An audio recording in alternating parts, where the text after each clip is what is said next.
পিনাকি ভট্টাচার্য এবং ইলিয়াস হোসেনের মুরিদরা দাবি করেন ২৪-এর গণঅভ্যুত্থানে মানুষ নাকি তাদের কথায় রাস্তায় নেমেছে। জি না, পাবলিক রাস্তায় নেমেছে কারণ আবু সাঈদের বুকে গুলি করা হয়েছে, ঢাকা বিশ্ববিদ্যালয়ে ন্যাক্কারজনক হামলা করা হয়েছে।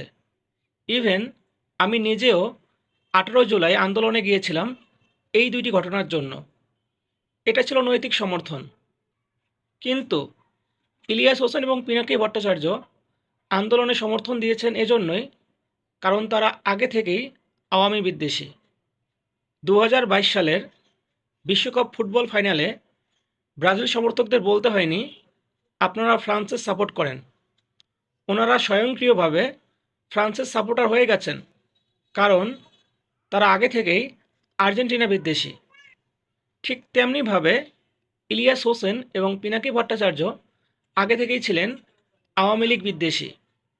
তাই ইলিয়াস হোসেন এবং পিনাকি ভট্টাচার্যের ইউটিউবের লেকচারকে বিশেষ গুরুত্ব দেওয়ার কোনো প্রয়োজনীয়তা নেই।